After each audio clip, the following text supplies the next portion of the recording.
செம்ம இன்ட்ரஸ்டிங்கான ஒரு தகவலோட தான் இன்னைக்கு வந்திருக்கேன். நீ சொல்றது உண்மையாடா அப்படின்னு நீங்க நெறைய பேர் சந்தேகப்படலாம். பட் அது அபிஷியலான ஒரு சோர்ஸ்ல இருந்து கிடைச்சிருக்கு. சோ அதனால தான் இத பத்தி நாம இங்க பேச போறோம். அது மட்டும் இல்லாம இன்னைக்கு லைவ்ல நடந்த சில விஷயங்களுக்கும், கடைசியில நடந்த விஷயத்துக்கும் கம்பைன் பண்ணி சில விஷயத்த பார்க்கலாம். சோ இன்னைக்கு வீடியோக்குள்ள போறதுக்கு முன்னாடி வீடியோ பக்கம் வந்து எல்லாரும் மறக்காம லைக் பண்ணிட்டு எத்தனாவது லைக் அப்படிங்கறத கமெண்ட்ல மென்ஷன் பண்ணுங்க. அது ரொம்ப முக்கியம். இன்னைக்கு ஃபினாலே எபிசோட் ஷூட் பண்ணிட்டு இருப்பாங்க அப்படிங்கிறது எல்லாருக்குமே தெரிஞ்ச விஷயம் தான். லைவ் பார்த்திருந்தீங்க அப்படின்னா எல்லாருமே வீட்டை விட்டு வெளில போயிருப்பாங்க. ஆனா இன்னைக்கு கூட வீட்ல இருக்க நிறைய பேர் வன்மத்த கக்கனாங்க. ஜோவிகா பத்தி சொல்லவே தேவையில்ல. போகும்போது கூட அர்ச்சனாவோட பேரை விட்டுட்டு மத்த 4 பேருக்கு தான் ஆல் தி பெஸ்ட் அப்படிங்கிற மாதிரி சொல்லிட்டு போனாங்க.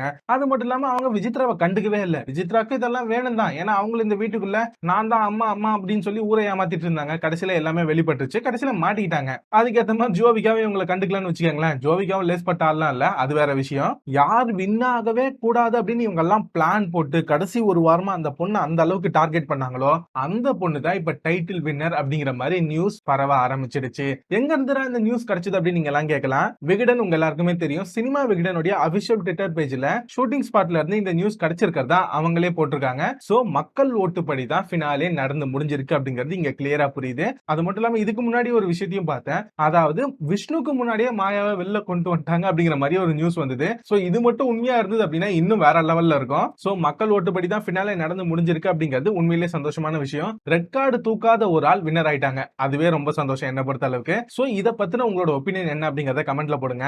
யார டைட்டிலே வின் பண்ண கூடாது அப்படிங்கிற மாதிரி ஒரு வீடியோ அந்த இடத்துல சேர்ந்து மாயா ஸ்குவாட் அப்படிங்கிற மாதிரி ஒரு ஸ்குவாட் எல்லாம் கிரியேட் பண்ணி டார்கெட் பண்ணாங்களோ அவங்க முன்னாடியே அர்ச்சனா டைட்டில் வின்னர் ஆயிட்டாங்க. சோ இது உறுதிப்படுத்தப்பட்ட தகவல் அப்படிங்கிற மாதிரி சினிமா விகடன் பேஜ்ல இருக்கு. வேணும் அப்படின்னா நீங்களே ட்விட்டர் போய் செக் பண்ணி பாத்துக்கலாம். பட் இந்த விஷயம் நடக்கும்போது அங்க இருந்த மாயாவும் சரி அவங்களுடைய ஸ்குவாடும் சரி அவங்களோட ஃபேஸ் ரியாக்ஷன் என்னவா இருக்கும் அதை பாக்குறதுக்கு தான் ரொம்ப ஆவலா இருக்கேன். அது மட்டும் இல்லாம இன்னைக்கு ஒரு எமோஷனல் ஏவி போட்டு இருந்தாங்க. அதுல பிரதீப்போட சில ஷார்ட்ஸ் போட்டு இருந்தாங்க.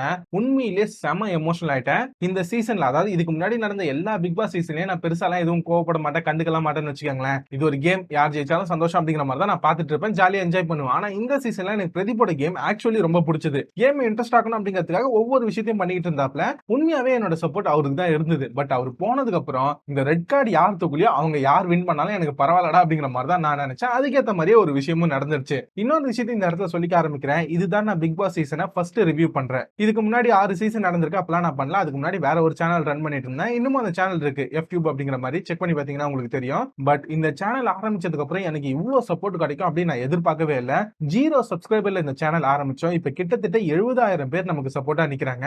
பிக் பாஸ் முடிச்சதுக்கு அப்புறம் நான் இந்த சேனல்ல சினிமா ரிலேட்டடான கண்டென்ட் எல்லாம் போடலாம் அப்படிங்கிற மாதிரி வெயிட் பண்ணிட்டு இருக்கேன். பட் இந்த சேனலுக்கு கொடுத்த சப்போர்ட்டை நீங்க அப்படியே அந்த வீடியோஸ்க்கும் கொடுப்பீங்க அப்படின்னு நம்புறேன். இத்தனை நாள் நீங்க கொடுத்த சப்போர்ட்டுக்கெல்லாம் ரொம்ப நன்றி. என்னடா நன்றி எல்லாம் சொல்ற, அப்ப விட்டு போயிடுவியா அப்படிலாம் கேட்காதீங்க. கண்டினியூஸா நான் வாரத்துக்கு 4 வீடியோல இருந்து 5 வீடியோ கண்டிப்பா போடுவேன். பிரதீப பத்தி இதுக்கு மேல என்ன நியூஸ் வருதோ அது எல்லாத்தையுமே நம்ம சேனல்ல போடலாம். அது மட்டும் இல்லாம சினிமா ரிலேட்டடான நிறைய கண்டென்ட்ஸை வாரத்துக்கு 4 வீடியோல இருந்து 5 வீடியோ வரைக்கும் நம்ம சேனல்ல ரெகுலரா நைட் 8 மணிக்கு அப்லோட் பண்ணலாம் அப்படின்னு முடிவு பண்ணிருக்கேன். நாளைக்கு பிக் பாஸ் ஃபினாலே முடிஞ்சதுக்கு அப்புறம் அடுத்த வாரத்துல இருந்து இந்த வேலைகள் ஆரம்பிக்கும். அதுக்கு உங்களோட சப்போர்ட் இருக்கும் அப்படின்னு நம்புறேன். அது மட்டும் இல்லாம நம்மளோட இன்னொரு சேனல் இருக்கு, ஸ்டோரி நரேஷன் சேனல். அந்த சேனலோட லிங்க் வேணும்னா டிஸ்கிரிப்ஷன்ல கொடுக்குறேன். அந்த சேனலையும் சப்போர்ட் பண்ணுங்க. சோ அர்ச்சனா வின் பண்ணத பத்தின உங்களோட ஒபினியன் என்ன அப்படிங்கறத மறக்காம கமெண்ட்ல சொல்லுங்க. நாளைக்கு இது நடந்து முடிஞ்சதுக்கு அப்புறம் டீடைல்டா இன்னும் தெளிவா பேசலாம். இன்னும் நியூஸ்லாம் கொஞ்சம் கொஞ்சமா அப்படியே வந்துகிட்டு இருக்கு. வர வர அப்படியே ஷேர் பண்றேன். இந்த வீடியோ உங்களுக்கு பிடிச்சிருக்கும் அப்படின்னு நம்புறேன். அப்படி பிடிச்சிருந்தது அப்படின்னா போற பக்கத்துல ஒரு லைக் போட்டு எத்தனை லைக் அப்படிங்கறத கமெண்ட்ல மென்ஷன் பண்ணுங்க. நான் அடுத்த வீடியோல உங்க எல்லாரையும் மீட் பண்றேன். Bye bye, thank you guys.